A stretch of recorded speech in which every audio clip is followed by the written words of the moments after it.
And I can report that through the government's ongoing monitoring and testing programme, as of today, 559,935 people have now been tested for the virus.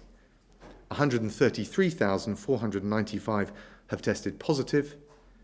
And of those who have contracted the virus, 18,100 have very sadly died. And we express our deepest condolences to the families and friends of these victims. And my heart goes out to every single one of those who have lost a loved one throughout this crisis. People used to joke in this country that you could never build a hospital that quickly. Well, we didn't just build one, we built 7, and we thank our armed forces for helping to make that happen.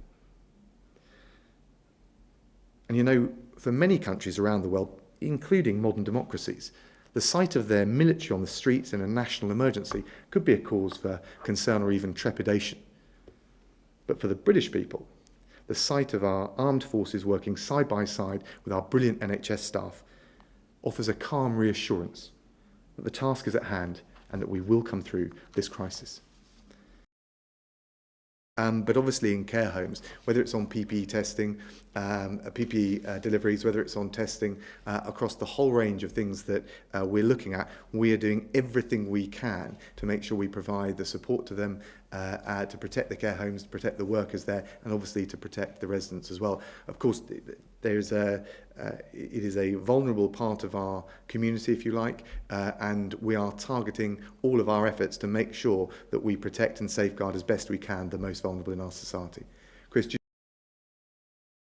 many people in care homes, of course, and nursing homes in particular, have coexisting medical problems. So they are a very vulnerable group, you're absolutely right.